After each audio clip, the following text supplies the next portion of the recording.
week, aren't we?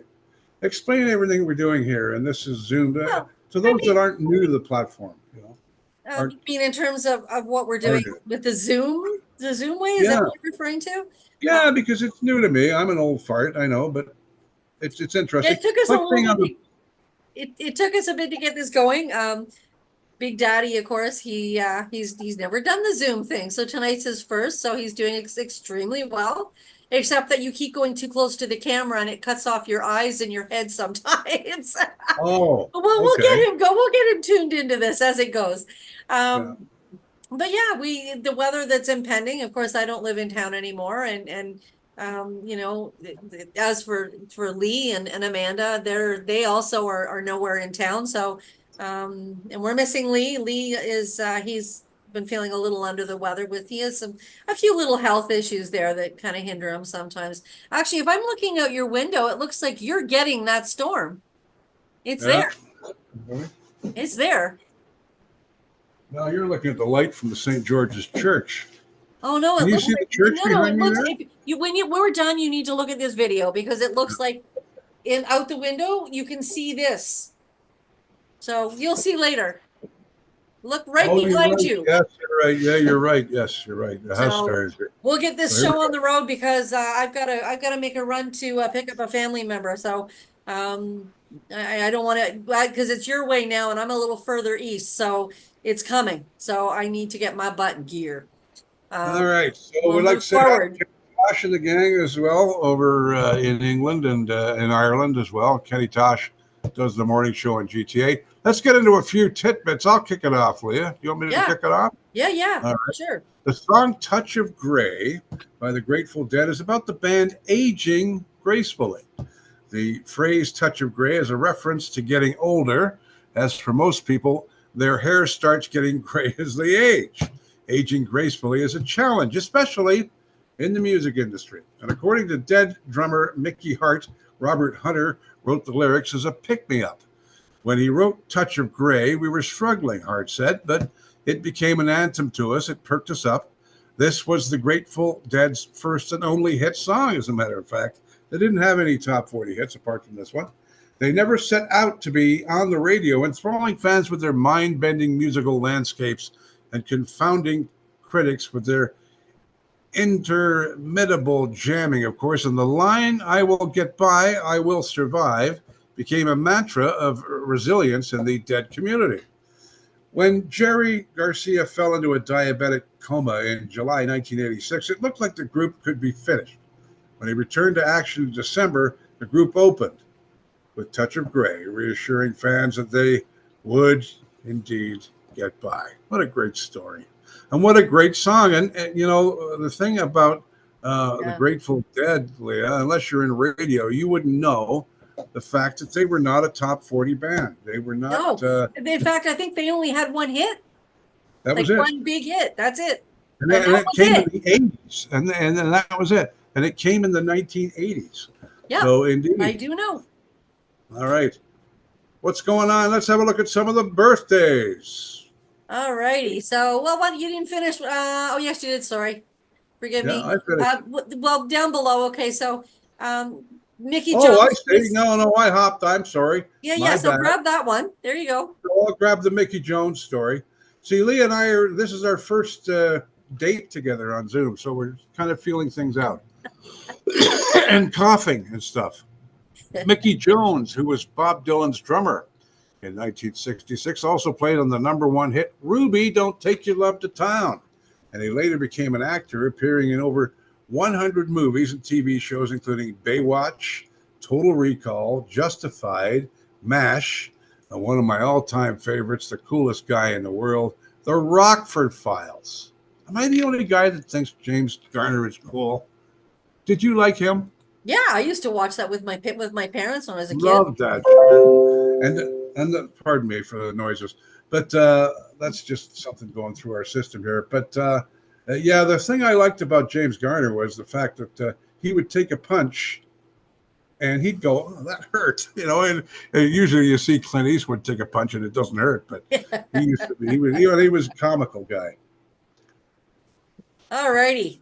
You go on with the birthdays. Huh? You go on with the birthdays. Oh, yes. So we have a birthday for David Jones, born in London. And of course, this was Monday past. So at age 18, he changes his name to David Bowie after the Bowie knife.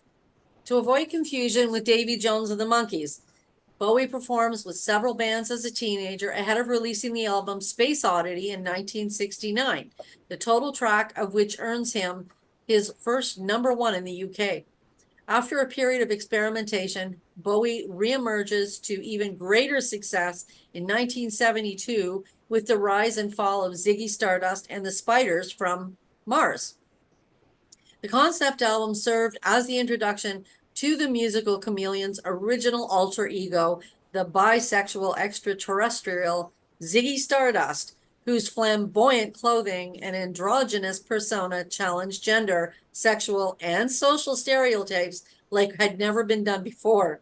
The 1970s also herald the launch of Bowie's acting career. He stars as an alien seeking help for his drought-stricken planet in Nicholas Roeg's The Man Who Fell to Earth, and opposite screen legend Marlene Dietrich in David Hemming's Just a Gigolo. International fame coupled with a voracious cocaine habit soon takes its toll on Bowie, who decamps to West Berlin in bid to get clean in 1976. And sorry about that. I kind of skipped it down. It is here that the star, who is going by the cadaverous Finn White Duke alter ego, records the critically acclaimed but commercially overlooked Berlin trilogy Low Heroes and Lodger with producer and longtime collaborator Brian Eno. Having kicked his drug addiction, Bowie leaves Germany and returns to a new wave of popularity in 1983 with Let's Dance. Oh, I remember that song very well. Co-produced by Chic's Nile Rodgers, the album goes platinum in both the UK and the US, where it also begets 3 top 20 singles, Modern Love, China Girl, and Let's Dance. The latter was a #1 hit in both the UK and the US, which, as you know, often it's one or the other, not both. The end of the 1980s are dominated by Bowie's involvement with the heavy metal outfit Tin Machine, while the 1990s give rise to the singer trying out everything from industrial, which outside, to drum and bass, Earthling. His last album, Black Star, is released in 2016 on his 69th birthday and portends his death, which was 2 days later.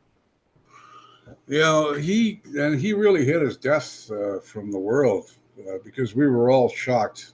Usually there'll be some kind of sign a month or two before they die that they're sick, but him and Iman, neither one of them were super knowing that their private life was more of their private life, I think. I think that David Bowie by far surpasses anyone in rock and roll history as a man that changed with the times. But he changed and probably led the new times coming. You know what I mean? I mean, he started out in the early even in the 60s, he was a pop singer in England. And he had a few charted hits on the BBC. And then he changed into this, the early 70s version of Bowie with the Spiders that Run from Mars. And then he changed again into a dance David Bowie with songs like Let's Dance and China Girl. The thing I respect more about David Bowie than anything else is the fact that he could change his suit to whatever. He could do anything. He was that talented. And a lot of people don't know that him and Peter Frampton were best friends. They knew each other. Oh, yeah, but actually, we talked about that last week because one of the clips I put up was the fact that Peter Frampton's father taught David Bowie. So yes. In 1944, Big Daddy. Michael McCartney is born in Liverpool, England, as Mike McGear. He forms a band called the Staffold, but he's best known for, of course, his younger brother, Paul McCartney. And do you know which song they're talking about? Thank you very much. Thank you very much. Thank you very much. Okay. Yeah. I do now. I didn't recognize that title, though. I thought you'd catch on to that. And that was a UK hit. We played at FM108.ca because we play everything anyway. In 1970, Max Yasgur, whose farm in upstate New York hosted the original Woodstock Festival, he sued for $35,000 in property damage by neighboring farmers. Can you Uh, imagine? yeah, things you don't know, eh? 1991, Jeremy Dell, a 15-year-old student at Richardson High School in Texas, shoots himself in his English class. When Eddie Vedder reads about it, he writes the song Jeremy about Dell and other young people who have committed suicide in schools. That's a great song. And I Love always it. wondered who Jeremy was, and now I know. And You it want me was to a do? beautiful, it's a wonderful song. I love it. But Okay, it it's great. kind of puts a bit of a damper on it when you find out the meaning. Yeah. I'll do Justin and then hand it back to you. 2013 this week. Justin Bieber fans are the target of an online trolling campaign. Members of the image board 4Channel claim to be implementing an awareness campaign to encourage the pop star to say no to drugs. The campaign's premise is cut for Bieber, and fans are encouraged to cut themselves and post photos of the damage online, accompanied by the hashtag cut for Bieber tag on Twitter. Several hoax accounts post results in response. Pardon me, but it appears no actual Bieber fans fall for the ploy. Earlier in October, a similar troll campaign called Bald for Bieber fizzled out too. That one encouraged fans to shave their heads for the pop star based on the false rumor that he had cancer. And I know he's not Unreal. been well lately. He's got a problem. Can't remember with his nerves or something in his face. I don't know if he's okay again now, but it was a bit of a concern that, of course, he had to back out of his tour last year, didn't he? Because of that. Yeah. Yeah. Okay. But talking about Peter Frampton, here you go. You're I talking. thought I did it last week. See, I don't always remember because I do We don't this have to stuff talk all about week. that. I just move on to the other one right So, there. so here we go. So Peter Frampton and David Bowie, who was 3 years older, so Bowie was older, were pupils at Bromley Technical School, where Frampton's father was David Bowie's art teacher. The Little Ravens played on the hill or on the same bill at school as Bowie's band George and the Dragons. Peter and David would spend many lunch breaks together playing Buddy Holly songs. Isn't that ironic that I would bring? Leah won't let us read these because she wants I to get think our he cheats reaction. sometimes. And isn't it? No, I never did. No, I knew that Frampton and him were buddies because I know how upset Peter Frampton was when he died. No, I I mean, know. they were like this. Yeah. And what's going on with the Spanish painter? So Pablo Ruiz Picasso was a Spanish painter, sculptor, printmaker, I can never say it, ceramicist, there we go, and theater designer who spent most of his adult life in France, although was born in Spain, and Alice Cooper was pen pals with him. Well, there you go. And we'll go into a few birthdays, more birthdays. Dave Matthews is born this week in 1967 in Johannesburg, South Africa. See, now I didn't know he was from South Africa. He eventually settled in Charlottesville, Virginia, and formed the Dave Matthews Band. So he came to the States. A self-taught musician, Matthews decided to assemble a band and put together a demo tape in 1990. Through college tours and grassroots marketing, the Dave Matthews Band developed a devoted following. Musician and actor David John Matthews was born on January the 9th, 1967 in Johannesburg. And, of course, that of course, is indeed history now because I haven't heard too much from Dave Matthews lately in the last few years. He's kind of disappeared off the musical landscape. Have you? No, not really. Not No. really. You want me to do one more here? 2006, The You Phantom of weren't the gonna, Opera. you weren't, did you? Yes, it repeated itself. But no, it didn't. Keep going. Oh, really? If you go, sorry, there is some of it that was repeated, but go to when he was 2 years old. Sorry, Okay. I put these together. This isn't something I just copy and paste. So, Okay. When he was 2 years old, and we're talking about Dave Matthews, they moved to the New York suburb of Yorktown Heights, where Matthews' father, as physicist, worked for IBM. In 1977, Matthews' father died of lung cancer, and the family returned to Johannesburg to be with relatives. To avoid South Africa's compulsory military service, Matthews moved back to the United States after high school, where he became a bartender at a jazz club in Charlottesville, Virginia, called Miller's. It was there they began to dream about starting his own band. So he was there as a bartender, watching all the other musicians have fun, and he wanted to get involved in some of that himself, right? Yep. So there you go. What else is going on here this week? So we've got 2006, The Phantom of the Opera becomes the longest running Broadway show when it marks its 7,486th performance at the Majestic Theater, breaking the record held by Cats. You remember that one? That was a big one for years, which was Andrew Lloyd Webber's musical as well. So, yeah. John Mayer.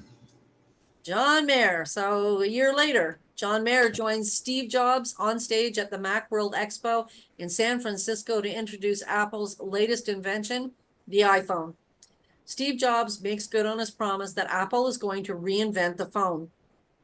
With the introduction of the iPhone, it's clear that clunky smartphones with bulky buttons and keyboards are a thing of the past. The new touchscreen device will allow users to literally have their media at their fingertips, functioning as a 3-in-1 iPod, internet browser, and mobile camera phone, video recording, GPS, 3 third-party apps would all come into the future incarnations. They weren't quite created yet. For music lovers who have bought 2 billion songs on iTunes, the iPod capability is a big draw and allows them easier access to their libraries, including songs, albums, and playlists, as well as TV shows, movies, music videos, all at the swipe of your finger. Jobs demonstrates this by tapping his way into the Beatles' Sgt. Pepper album and switching over to Bob Dylan's Like a Rolling Stone with ease. The iPod in 2001 changed everything about music, and we're going to do it again with the iPhone in 2007, the Apple chairman tells the crowd. The iPhone will also be a nifty tool for musicians who can use the internet feature to keep up with their fans on social media and take advantage of impending software for recording and other effects. You can even use your iPhone to engage in a bit of trickery. Jobs pulls up the Google Maps. Here's something that's really funny. Pulls up the Google Maps to find the nearest Starbucks and pranks the store by ordering 4,000 lattes. John Mayer, a hardcore Apple devotee who has been present at the expos for the past 7 years, ever since he cold called Jobs to offer his services as a company man, takes the stage to perform a few tunes to close out the keynote address.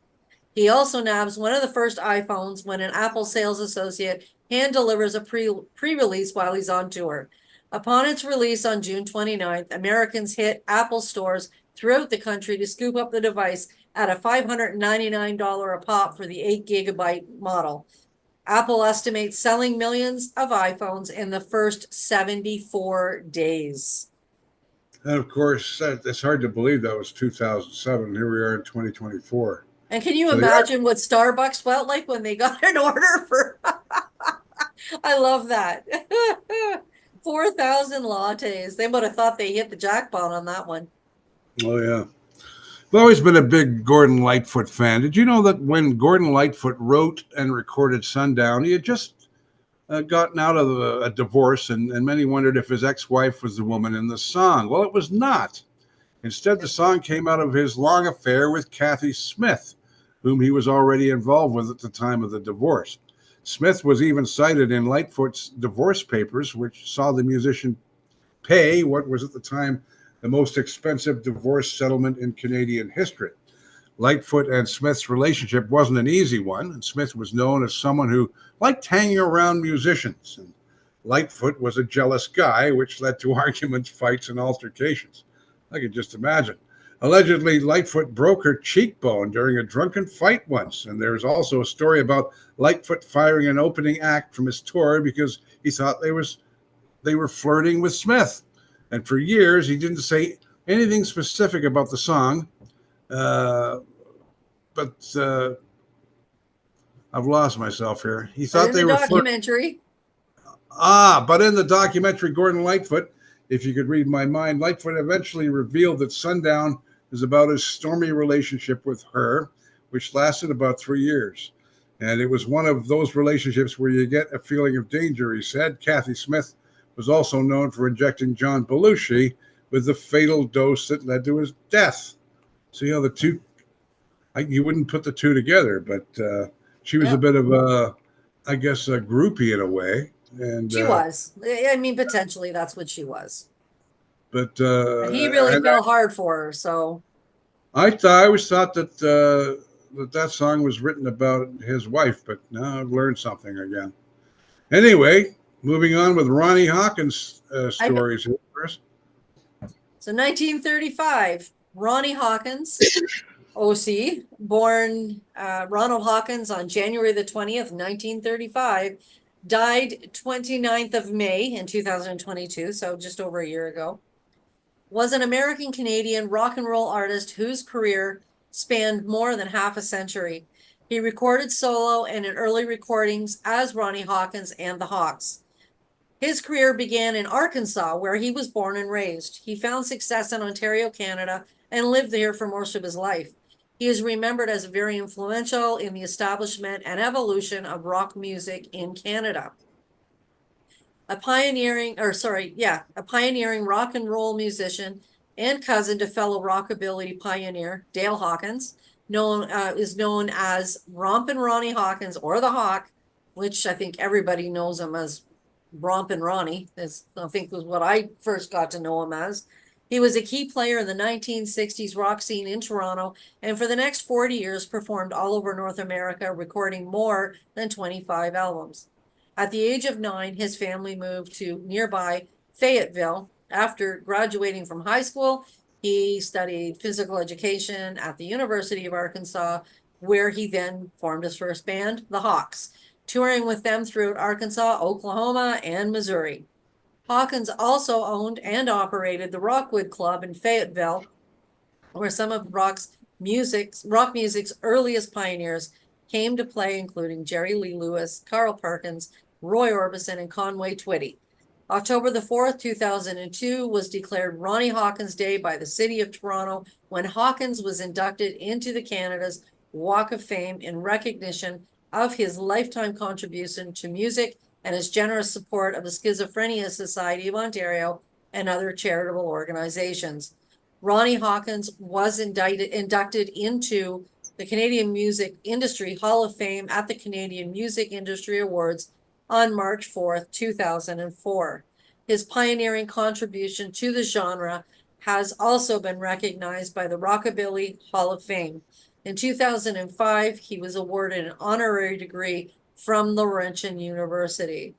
I was a little lengthier on that one because I think even though he was born in the States, he really did, I think there's people that don't even know that he was originally born American. I think a lot of people thought he was just Canadian because he was so involved in the Canadian music and other things, right? Well, Ronnie and I were friends. I know. Knew Ronnie. The funniest night of my life was at a bar in Mississauga called Rolly Stagnetti's back in the 80s.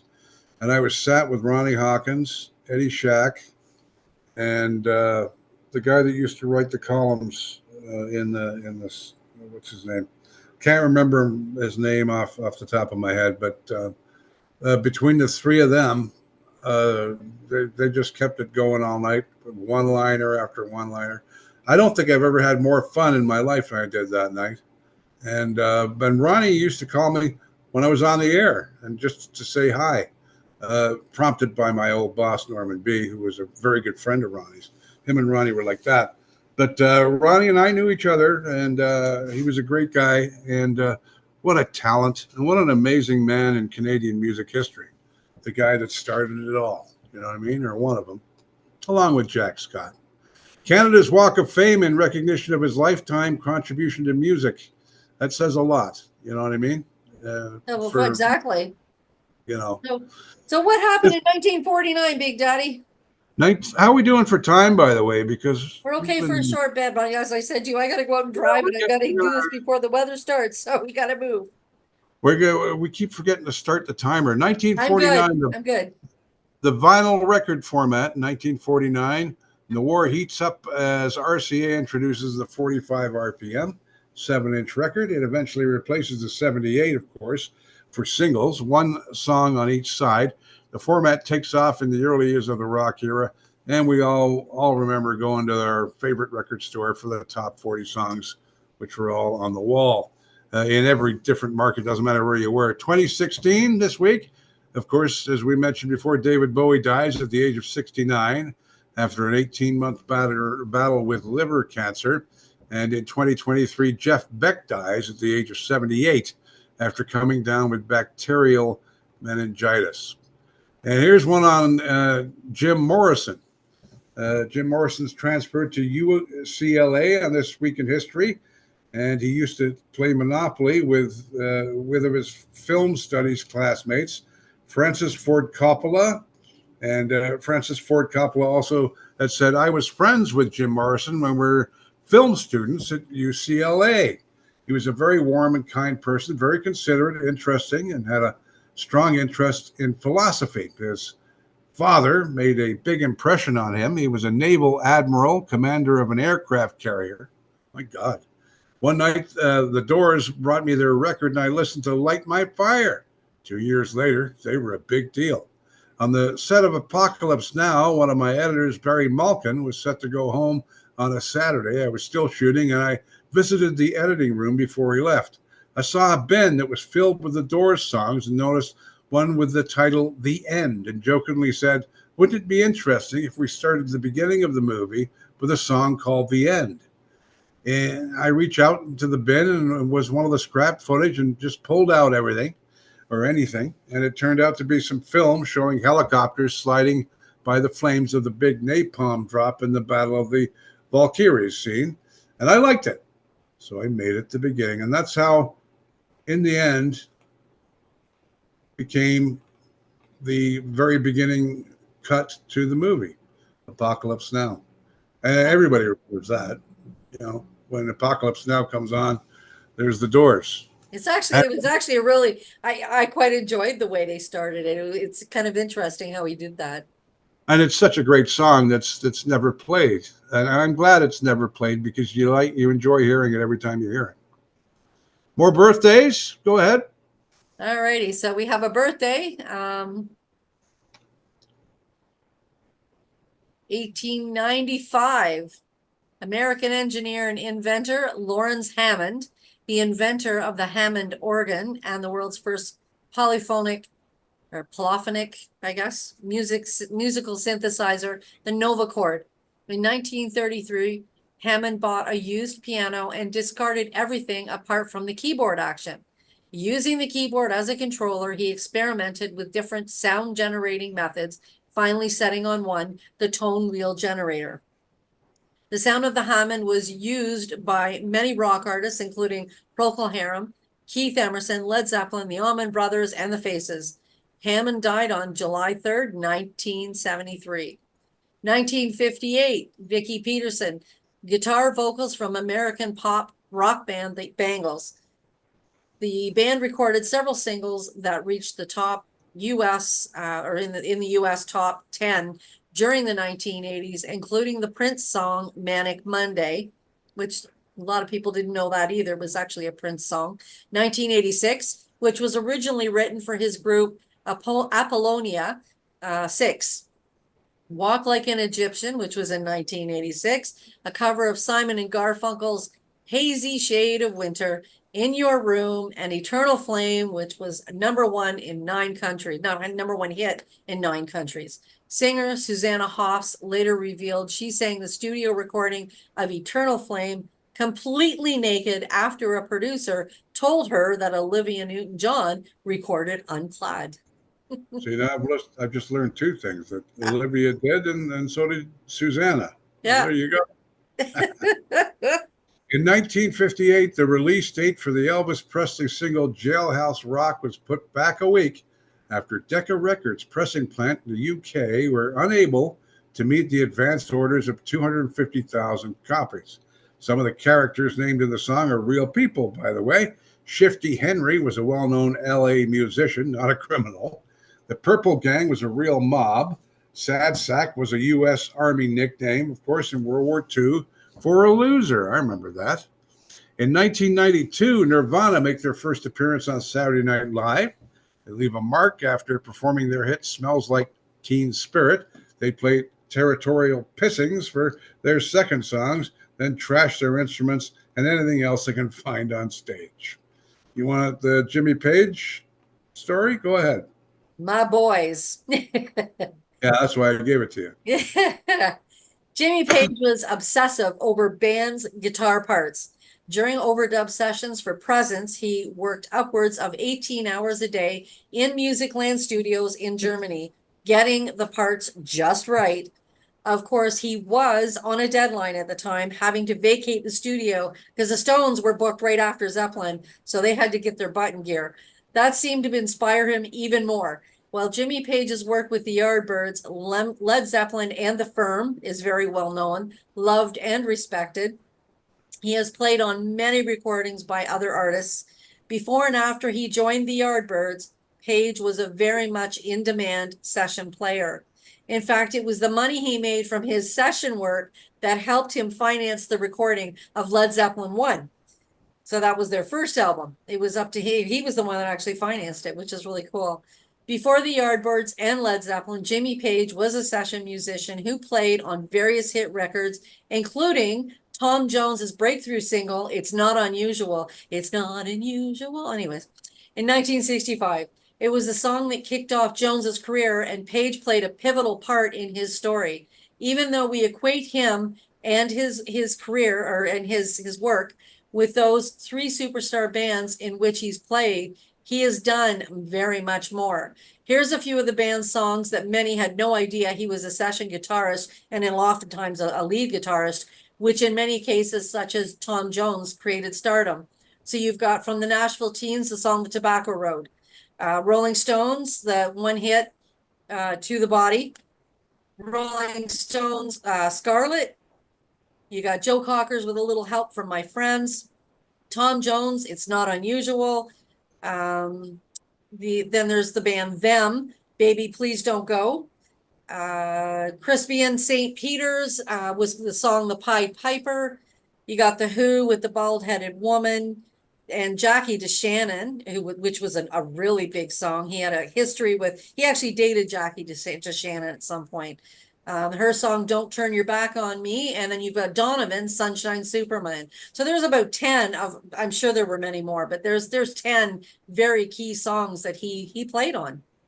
Well, it's, when you think of It's Not Unusual, one of the greatest pop songs of all time, you don't put that together with Jimmy Page. You know what I mean? No, everybody relate heavy metal, right? So these other songs that he played on, nobody really computes that. Yeah, there was a lot of varieties. All right, so we got another some more birthdays here. Another he left. I don't think you're finished with that story yet, are you? It says born today. No. Oh, okay. So born today. I'm just reading through here. Although he never achieved the fame of such contemporaries as Rod Stewart and Elton John, both of whom were members of his early bands and championed him after they became successful, 6'7" vocalist Long John Baldry was a key figure in the blues revival that hit England in the early 60s. Baldry was one of the first on the London scene to perform American blues material and was an early member of the Alexis Corner's seminal group Blues Incorporated. He was featured on Corner's 1962 LP R&B from the Marquee, which is generally regarded as the first British blues album. Various members of the Rolling Stones were also members of Corner's band, and when the Stones made their debut at the Marquee Club in July 1962, Baldry assembled a band to open the show for them. He also performed in the Beatles' 1964 British TV special Around the Beatles, singing Got My Mojo Working. After relocating to Canada in the late 70s, Baldry developed an acting career and was particularly successful as a voice actor.